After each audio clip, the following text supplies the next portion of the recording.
నమస్తే, welcome to legend TV. నేను బాను. రేపటి రోజు 20వ తేదీన ఒక పెద్ద ఎత్తున నిరుద్యోగ మహాగర్జన ప్రోగ్రామ్ ఏర్పాటు చేయబోతున్నారు. అసలు ఎందుకు ఈ ప్రోగ్రామ్ ఏర్పాటు చేయాల్సి వస్తుంది? ప్రభుత్వం ఏమో 60,000 ఉద్యోగాలు ఇచ్చాం, ఈ దేశవ్యాప్తంగా ఏ ప్రభుత్వం కూడా ఇంత మంచి నిర్ణయం తీసుకోలేదు నిరుద్యోగుల విషయంలో అని చెప్పేసి రాష్ట్ర ప్రభుత్వం చెప్తా ఉంది. మరి నిరుద్యోగులు ఎందుకు పెద్ద ఎత్తున కూడా ఈ ఉద్యమానికి ఎందుకు తీసుకురావాల్సి వస్తుంది? మరి ఉద్యోగాల విషయంలో ఇంత నెగ్లెక్ట్ ఎందుకు చేస్తా ఉంది? ఇప్పటికే స్థానిక సమస్యలు వస్తా ఉన్నాయి. స్థానిక సంస్థల ఎలక్షన్స్ లోపే ఇవ్వబోతోందా దీనికి సంబంధించిన ఎగ్జామ్ నోటిఫికేషన్? మరి లేకపోతే దాని తర్వాత ఇలా ఫ్యూచర్ ఏంది అని చెప్పేసి దానికి సంబంధించి పూర్తి విషయాలు మాట్లాడే ప్రయత్నం చేద్దాం. మనతో పాటు అశోక్ సార్ ఉన్నారు. సార్ నమస్తే సార్. సార్ ఏంది పెద్ద ఎత్తున కూడా 20న పెద్ద ఎత్తున ఉద్యోగం చేయబోతా ఉన్నారని చెప్తారు. అసలు ఎందుకు చేయాల్సి వస్తుంది? మరి ప్రభుత్వం ఎందుకు మీ విషయంలో, ఎందుకంటే నిరుద్యోగులు ప్రధాన పాత్ర పోషించి తెలంగాణ ఉద్యమం రావడంలో, తర్వాత కేసీఆర్ ప్రభుత్వ పరిపాలన బాగాలేదు, ఇటు ఉద్యోగాల రీత్యా ఇటు ఏదైతే ఉద్యమకారులకు సరిగా న్యాయం చేయలేదని చెప్పేసి ఈ ప్రభుత్వం తీసుకొచ్చారు. మరి ఇప్పుడు ఎందుకు ఈ ప్రభుత్వం వచ్చిన తర్వాత ఎందుకు ఇట్లా నెగ్లెక్ట్ చేస్తుంది అనుకోవచ్చు? అంటే ప్రభుత్వాలు ఏవైనా ఆయన తెలంగాణ ఉద్యమంలో అసలు వాసింది విద్యార్థులే. అవును. టిఆర్ఎస్ గవర్నమెంట్ 10 ఏళ్ల కాలంలో కేసీఆర్ ఏమన్నాడు, తెలంగాణ రాష్ట్రం వస్తే ఇంటికో ఉద్యోగం అన్నాడు. అవును. అవి మండలానికి ఉద్యోగం లాగానే మారిపోయినాయి.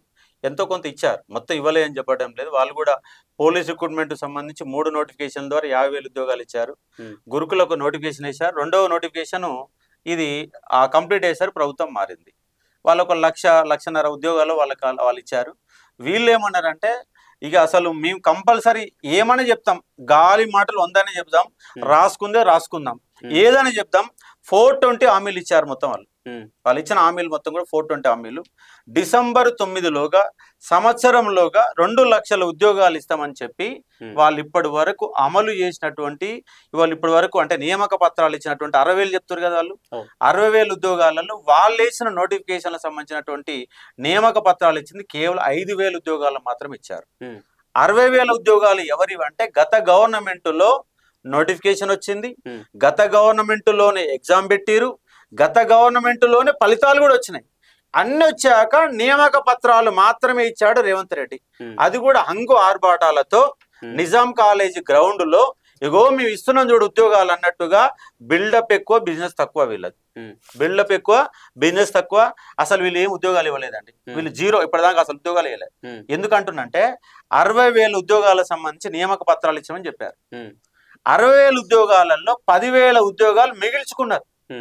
ఎస్ఐ కానిస్టేబుల్ సంబంధించి 15,400 పైన ఉద్యోగాలు ఉంటే వాళ్ళు నింపింది దాదాపుగా ఒక 13,000 చిల్లర, దాదాపు 3,000 పైన ఉద్యోగాలు మిగిలేదు. 3,500కు పైగా ఉద్యోగాలు మిగిల్చుకున్నారు పోలీసు రిక్రూట్మెంట్ లో సరిగా నింపరాక.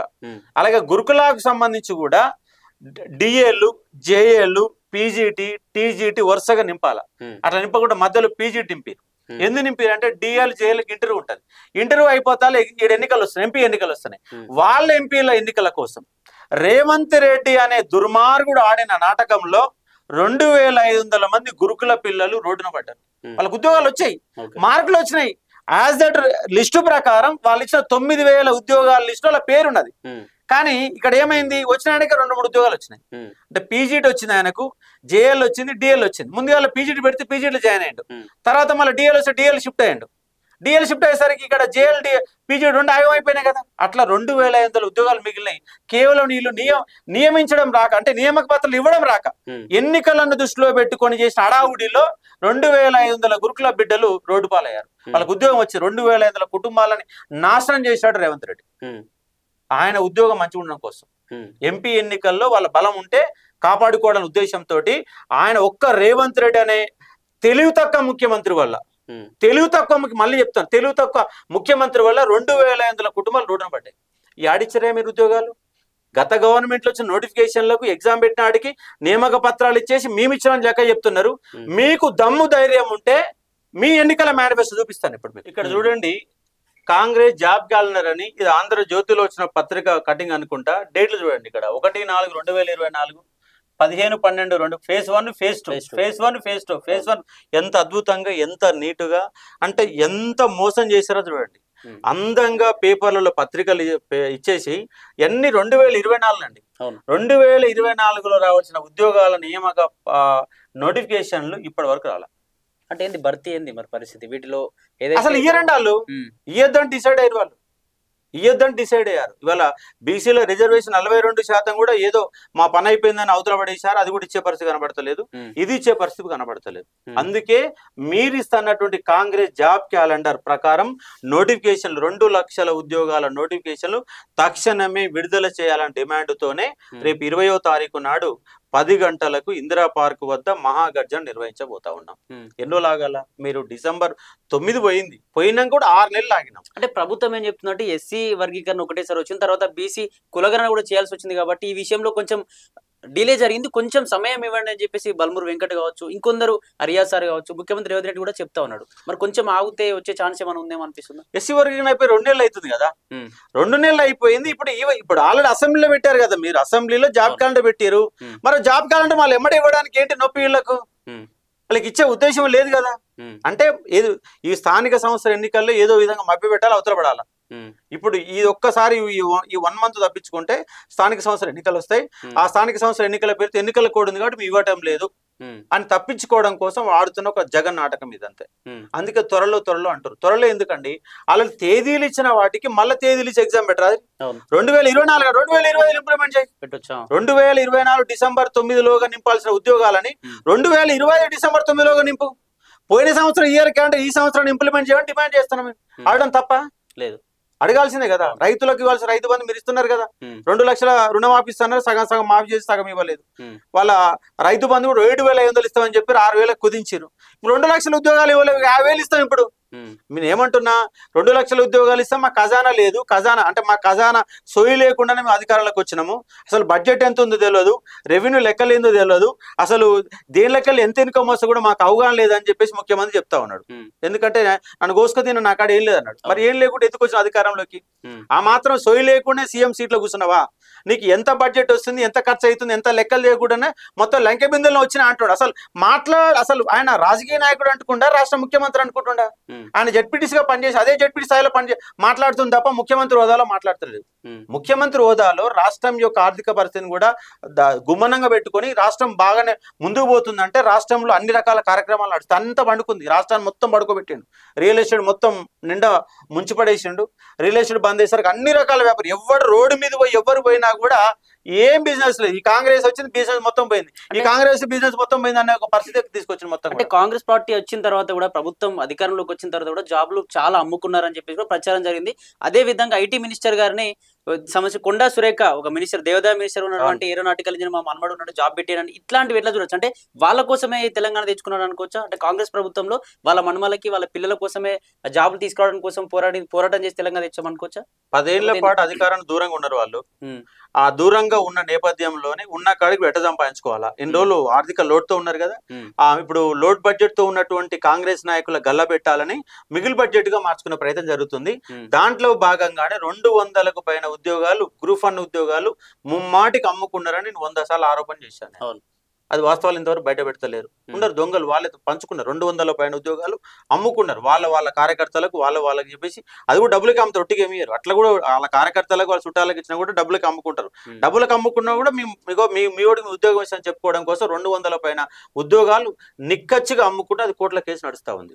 అంటే ఇక్కడ ఉమెన్స్ డిగ్రీ కళాశాలల్లో ఉమెన్స్ కు మాత్రమే వేసాము, అక్కడ పురుషులకి వెళ్ళని చెప్పేసి ఉమెన్స్ వేశారు. మరి తర్వాత సివిల్స్ ఎగ్జామ్ జరిగితే అలా ఉమెన్స్ వేశారు, జెంట్స్ ఇద్దరిని వేశారు. అంతమంది ఏ ఎగ్జామ్ జరిగినా కూడా ఉమెన్స్ కి అన్ని రకాల స్టూడెంట్స్ వేశారు. వీళ్ళేం కొత్త నాటకం ఏంటంటే కేవలం ఉమెన్స్ కాలేజీలో ఉమెన్స్ మేము వేసినాం. అసలు ఎట్లా చెప్పబుద్ధి అవుతుంది? వీళ్ళకి సిగ్గు ఎగ్గు ఏం లేకుండా ఇష్టారాజ్యంగా వాళ్ళ పరిపాలన నడుస్తుంది. తెలివి తక్కువతనంతో పరిపాలన నడుస్తుంది. ఉద్యోగాలు అమ్ముకునే ప్రక్రియ కొనసాగుతుంది. కొత్త ఉద్యోగాలు ఇచ్చే ప్రక్రియ అసలు మొదలే పెట్టడం లేదు. ఆగమాగం చేస్తుంది పరిపాలన మొత్తం కూడా. అలాగే తెలంగాణ ఆవిర్భావ దినోత్సవం రోజున కూడా చాలా మంది నిరుద్యోగులు ఎదురు చూసారు. ఏదైనా జాబ్ క్యాలెండర్ కావచ్చు, జాబ్ నోటిఫికేషన్ ఏదైనా ప్రకటించబోతున్నారు, రేవంత్ రెడ్డి నోటి నుంచి ఏమైనా వినబోతా ఉన్నామని చెప్పి చాలా మంది ఎదురు చూసారు. ఆ రోజు కూడా నిరుద్యోగులందరికీ నిరాశ ఉందని అనుకోవచ్చా? ఆ రోజు కనీసం నిరుద్యోగుల గురించి ఏం మాట్లాడరు. అసలు చాలా మంది ఎదురు చూశారు. చాలా మంది ఏంటంటే భారతదేశ స్వాతంత్రం వచ్చి ఆగస్టు 15 ఎదురు చూస్తారు. కానీ తెలంగాణ పిల్లలు ఏంది ఆగస్టు 15 కాకుండా జూన్ 2కి ఎదురు చూస్తారు. ఎందుకంటే మన రాష్ట్రం వచ్చినటువంటి దినం ఆ రోజు. రాష్ట్రం వచ్చింది కాబట్టి ఆ రోజు ఏమైనా ప్రకటన వస్తుందని చెప్పేసి 1000 కళ్ళతో ఎదురు చూశారు. సరే జూన్ 2 అయిపోయింది. జూన్ 5వ తారీఖు నాడు మంత్రిమండలి సమావేశం ఉంది. సరే జూన్ 2 అడవుల్లో తీసుకోలేమో, జూన్ 5వ తారీఖు నాడు మంత్రిమండలి సమావేశంలో నిర్ణయం తీసుకుంటారు. ఒక జీపో అని ఇస్తారేమో, గ్రామ పంచాయతీ ఆఫీసర్ ఉద్యోగాలను ఇస్తారేమో. వీళ్ళు ఎందుకంటే ఆర్భాటంగా మేము భూభారత చట్టం ఇంప్లిమెంట్ చేస్తున్నాం, 11,000 ఉద్యోగాలు నింపబోతున్నాం అని ఆయన రెవెన్యూ శాఖ మంత్రి చెప్తాడు. ఆయన కూడా తెలియలేదు, ఒకసారి పాత వాళ్ళతో నింపుతుంటాడు, ఒకసారి కొత్త వాళ్ళతో నింపుతుంటాడు, రెండు కలిపి నింపుతా అంటాడు. ఎట్లా నింపుతాడు ఇప్పటివరకు ఆయన కూడా అవగాహన లేదు. అంటే భూభార చట్టం వచ్చింది, దాని ఆల్రెడీ రెవెన్యూ సర్వీసులు పెడుతున్నారు. ఇప్పటివరకు ఉద్యోగాలు ఎట్లా రిక్రూట్మెంట్ చేసుకోవాలన్నట్టు సోయి గవర్నమెంట్ కు లేదు, రెవెన్యూ శాఖ మంత్రికి లేదు. ఒక జీపీఓ ఒక పోలీస్ రిక్రూట్మెంట్ బోర్డు అని ఇస్తే చదువుకుంటారు పిల్లలంతా. మన దాకా గ్రూప్ 2 గ్రూప్ 3 ఇలాంటి ఉద్యోగాలు మొత్తం చదివి ఉన్నారు. అవి రానోళ్ళు ఇప్పుడు ఎమ్మటే నోటిఫికేషన్ చదువుకొని ఉద్యోగాలు కొడతామని 1000 కళ్ళు తెరుస్తున్న వాళ్ళకి అందరూ కూడా కాంగ్రెస్ పార్టీ మొత్తం నిండా ముంచే ప్రయత్నం జరుగుతుంది. మొత్తం విద్యార్థులంతా అర్థమైపోయింది ఈ దొంగ ఇలాంటి అసలు ఒక్కొక్క లైబ్రరీ పోతున్న పుస్తకాలు పట్టుకొని చదువుతా ఉన్నారు, సీరియస్ అవుతా ఉన్నారు. చదివి ఏం చేయాలి సార్ అని చెప్పేసి మళ్ళీ క్వశ్చన్. చదువుతున్నారు, పుస్తకం పట్టుకుంటున్నారు, కానీ అది మైండ్కి ఎక్కిన ఒక పరిస్థితి. ఎందుకంటే నోటిఫికేషన్ ఉంటేనే కదా చదివిందానికి అర్థమయ్యేది. ఇలాంటి పరిస్థితి నెలకొని ఉన్నది. కాంగ్రెస్ పార్టీ నాయకులు ఏం చెప్తా ఉన్నారు అంటే ఇటు ఈ నిరుద్యోగులు నిజమైన నిరుద్యోగులు కాదు, అసలు గ్రూప్ 1 ఆస్పిరెంట్సే కాదు, ఎవరు కూడా ఎగ్జామ్స్ రాయడం లేదు, కావాలని వీళ్ళని బీఆర్ఎస్ పార్టీ మోటివేట్ చేస్తుంది, రెచ్చగొడుతుంది. అలాగే ఇన్స్టిట్యూటర్స్ కూడా వాళ్ళ యొక్క పైసలు సంపాదించుకోవాలని చెప్పేసి నిరుద్యోగుల పేరుతో వీళ్ళందరూ ఉసగొలుపుతున్నారని చెప్పేసి కూడా బయట ప్రచారం జరుగుతుంది. అంటే నిజంగా ఆస్పిరెంట్స్ ఎవరు లేరా సార్ ఈ ఉద్యమంలో? ఆస్పిరెంట్స్ చాలా మంది ఉన్నారు. మరి ఆయన బల్మూరి వెంకటకి ఏ ఉద్యోగం వచ్చిందని విద్యార్థులు ఎమ్మటి వచ్చిండు. రియాజ్కి ఏ పరీక్ష రాస్తున్నాను రియాజు నిరుద్యోగులు ఎమ్మటి తిరిగిండు. రేవంత్ రెడ్డి ఏడ పరీక్ష రాస్తున్నాని సోమాజిగూడ ప్రెస్ క్లబ్కి వచ్చిండు. రాహుల్ గాంధీ ఏడ తెలంగాణలో ఏడ ఎగ్జామ్ రాస్తున్నాని చాయ్ పే చర్చకు వచ్చిండు. అంటే వీళ్ళందరూ ఏంది మరి? అంటే వీళ్ళందరూ వచ్చి నిరుద్యోగులతో కలిసి వాళ్ళందరినీ మొబిలైజ్ చేసినప్పుడే వీళ్ళదే మంచి మాట. ఇప్పుడు తిరుగుతానే వీళ్ళకు చెడు. అంటే అధికారంలోకి వచ్చిన రాకముందే ఒకటి, అధికారం వచ్చిన ఒకటి.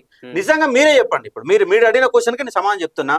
బల్మూరి వెంకట్ గ్రూప్ 1 కి అప్లై చేసుకుండా, గ్రూప్ 2 కి అప్లై చేసుకుండా, గ్రూప్ 4 కి అప్లై చేసిండా, గురుకుల ఎగ్జామ్ కి అప్లై చేసిన, దేనికి అప్లై చేసిన వచ్చిండు, ఆర్టిస్ట్ కాసుడికి వచ్చిండు, ఏడ అప్లై చేసిన దిల్సుఖ్నగర్కి వచ్చిండు, ఏడ అప్లై చేసిన ఉస్మాన్ యూనివర్సిటీకి వచ్చిండు. అంటే అప్లై చేస్తేనే రావాలి కదా. మరి మీరు సంఘానికి వచ్చారా? మరి ఇప్పుడు రేవంత్ రెడ్డి ఏడ ఎగ్జామ్ రాసిన, మరి సోమాజిగూడ ప్రెస్ రౌండ్ టేబుల్ సమావేశాలకు ఎందుకు వచ్చిన, మరి రియాజ్ ఏడ ఎగ్జామ్ రాసిన, బస్ యాత్ర చేసిన, మరి వీళ్ళందరూ రాయనప్పుడు ఇప్పుడు ఇలాంటి విద్యార్థులు బయటకు చదివే విద్యార్థికి వస్తున్నా కేసు పెడుతుంటివి, రోడ్డు మీద రాగానే పోలీసులు ఎత్తుకొని పోతుంటే వాళ్ళు భయప్రాంతాలకు గురి చేస్తుంటే మరి ఎవడు ముందుకు రావాలా? మరి అంటే మిగతా వాళ్ళంతా ఇవాళ రాజకీయ పార్టీలంతా మంత్రులంతా వీళ్ళంతా చదువుకోకుండానే వచ్చి అధికారులు కూర్చోరా? వీళ్ళంతా ప్రతిపక్షంలో ఉన్నప్పుడు విద్యార్థుల నుంచి మాట్లాడొద్దా? అంటే ఎవడు మాట్లాడొద్దు అంటే ఎవడు మాట్లాడాలా? మరి నేను ఇవాళ గతంలో టీఆర్ఎస్ గవర్నమెంట్ ఉన్నప్పుడు కూడా కొట్లాడే కదా. మరి టీఆర్ఎస్ గవర్నమెంట్ కొట్లాడి మీ అమ్మటే ఉండి కొట్లాడే కదా. మరి మీ అమ్మటితో ఉన్నప్పుడు కొట్లాడి మీలో కలిసిపోవాలి కదా. మరి వాళ్ళ మీతో కూడా కొట్లాడుతున్నారు కదా. మరి అంటే నిస్వార్థంగా కొట్లాడుతున్నాము, నిజాయితీ కొట్లాడుతున్నాము, ప్రజలకు విద్యార్థులకు వాస్తవాలు చెప్తున్నాము. నోటిఫికేషన్లో జరుగుతున్న అక్రమాలు వాళ్ళకు కూడా తెలుసు. బయటకు వచ్చి మాట్లాడాలంటే భయం అనేది ఒక భయం, పోలీస్ అనే ఒక భయాన్ని పెట్టి ఇవాళ విద్యార్థులను నోరు మూస్తున్నారు. కానీ నిరుద్యోగులు కనుక ఒక్కసారిగా 1,00,000 మంది కనుక రోడ్డు మీదకి వస్తే ఏ ప్రభుత్వాలాగు, ఈ ఒక ప్రభుత్వమే కాదు, ఏ ప్రభుత్వాలాగో ఇవాళ ప్రైవేట్ రంగంలో ఇవాళ దాదాపు తెలంగాణలో 30 లక్షల మంది తెలంగాణ పబ్లిక్ సర్వీస్ కమిషన్ దగ్గర మీరు పేరు నమోదు చేసుకున్నారు. మరొక 30 లక్షల మంది బయట 60 లక్షల మంది ఉన్నారు. ఈ 60 లక్షల మందికి సంబంధించి మీ యొక్క నిరుద్యోగ ప్రణాళిక ఏంటి? ప్రైవేట్ రంగంలో ఏడ ఉద్యోగాలు ఇస్తున్నారు? 1,00,000 ఉద్యోగాలు ఇచ్చిన లెక్కలు చెప్తున్నారు. ఏ కంపెనీలు ఇచ్చినావు? ఏ కార్పొరేట్ కంపెనీలు ఇచ్చినావు? ఏ పరిశ్రమలు ఇచ్చినావు? ఎక్కడెక్కడ ఎంత ఉద్యోగాలు ఇచ్చినావు? తెలంగాణ వాళ్ళకి ఇచ్చినవా? ఆంధ్రలోకి ఇచ్చినవా? అసలు ఎన్ని కంపెనీలు వచ్చినాయి? ఏ కంపెనీలో 4,000 ఉద్యోగాలు నింపినావా? ఇంకో కంపెనీలో 6,000 ఉద్యోగాలు నింపినావా? మొత్తం ఇట్లా పేపర్ ప్రకటన ఇది చేసిన ఒక జాబ్ క్యాలెండర్ ఎన్నికల ముందు ఇట్లా ప్రకటన చేసినావు.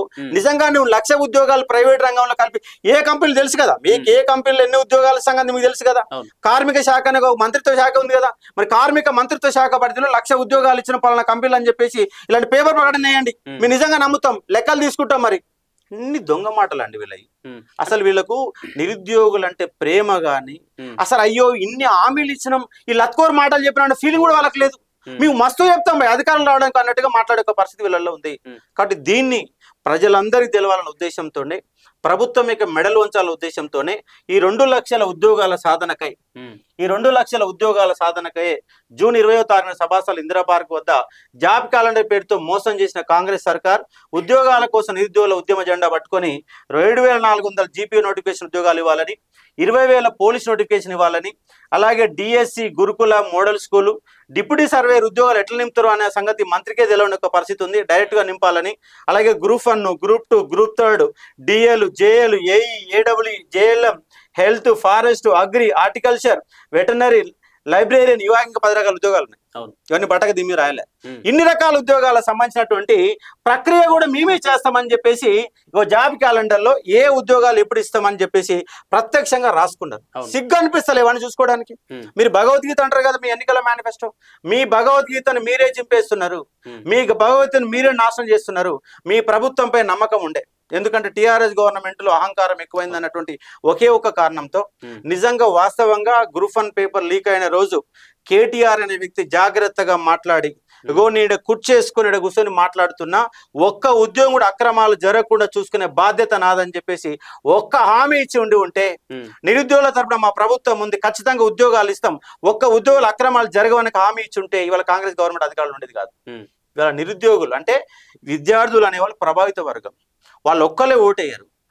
ఇంట్లో 4 ఓట్లు ఉంటే 4 ఓట్లు వేపిస్తారు, పక్కనే బజార్లో 10 ఓట్లు ఉంటే 10 ఓట్లని ప్రభావితం చేసే శక్తి నిరుద్యోగులకు ఉంటది. రేపు స్థానిక సంస్థల ఎన్నికల్లో అది రిఫ్లెక్ట్ కంపల్సరీగా అవుతుంది, కంపల్సరీగా రిఫ్లెక్ట్ అవుతుంది. అందుకే దయచేసి ఏమంటుందంటే మీరు స్థానిక సంస్థల ఎన్నికల కంటే పోకుంటే ముందే కనీసం 2-3 నోటిఫికేషన్లు ఇచ్చేసి మిగతా నోటిఫికేషన్లు కూడా ఈ లోపు నింపుతాం, ఒక ఇయర్ క్యాలెండర్ పకడ్బందీ ఇయర్ ప్రణాళిక ఇచ్చేసి మీరు ఉద్యోగులను చదువుకోమని నిమ్మలం చేసి ఒక ప్రయత్నం చేస్తే తప్ప, లేదంటే మీ భరతం కంపల్సరీ పడతారు. ప్రతి నిరుద్యోగ చైతన్యవంతమై ఉన్నాడు. కాంగ్రెస్ పైన కంప్లీట్ అపనమ్మకాలు ఏర్పడ్డాయి. ఆ నమ్మకాలు కల్పించాల్సిన బాధ్యత ప్రభుత్వం పైన ఉన్నది. మీరిస్తున్నటువంటి ఇయర్ క్యాలెండర్నే, ఈ జాబ్ క్యాలెండర్నే మీ ఇంప్లిమెంట్ చేయమని అడుగుతా ఉన్నాం. కాబట్టి ఒక రిజిస్ట్రేషన్లు చేసుకొని కొన్ని లక్షల మంది ఏరుస్తున్న సందర్భం ఉంది. కాబట్టి తక్షణమే 2 లక్షల ఉద్యోగాల సాధన కోసం మహాగర్జన సభని నిర్వహిస్తున్నాం, ఇంప్లిమెంట్ చేయాలని చెప్పి డిమాండ్. సరే, అయితే చివరగా 20న పెద్ద ఎత్తున నిరుద్యోగ మహాగర్జన ఏర్పాటు చేస్తున్నారు. దీనికి అన్ని పార్టీలు సపోర్ట్ చేస్తా ఉన్నాయా? మరి ఏంది దీనికి సంబంధించి? నిజంగా కాంగ్రెస్ పార్టీ అధికారంలో కాంగ్రెస్ పార్టీ ఉంది అని కాబట్టి కాంగ్రెస్ పార్టీ నుంచి ఎవరైనా తీసుకునే అవకాశం ఉందా? మరి మనం సపోర్ట్ చేస్తాం. ఏమంటున్నాం అంటే ఈ సభకి అన్ని పార్టీల పిలుస్తున్నాం. బల్మూర్ వెంకట్ కూడా రమ్మని చెప్తా ఉన్నాం. ఎందుకంటే ఆయన ఎక్కువ తిరిగిండు కదా, నిరుద్యోగుల తరపున ఎక్కువ తిరిగిండు. వాళ్ళు ఇవ్వలేని సంగతి ఆయనకు కూడా తెలుసు. మరి ఇస్తాడా, ఎట్లా ఇస్తాడా అని చెప్పేసి వివరించడం, ప్రభుత్వం తరపున వివరించడానికి ఆ ఇందిరా పార్క్ యొక్క మహాగర్జనకి అన్ని పార్టీల వాళ్ళని ఆహ్వానిస్తా ఉన్నాం. ఇప్పటి వరకు అయితే ఏం కలవలేదు, ఇప్పుడు కలుస్తా ఉన్నాం. పార్టీల తరపున వచ్చి మీరు మాట్లాడండి, విద్యార్థులకు మద్దతు తెలపండి అని చెప్పేసి అన్ని పార్టీల వాళ్ళని కలుస్తా ఉన్నాం. అలాగే మీ లెజెండ్ ఛానల్ తరపున రిక్వెస్ట్ చేసే, నిరుద్యోగులు రిక్వెస్ట్ చేసి ఏంటంటే ఇది మన పంచాయతీ, నిరుద్యోగుల పంచాయతీ. మనమే పోలీసులను చూసి భయపడుతూ ఇంట్లో కూర్చుంటే మన సమస్య పరిష్కారం కాదు.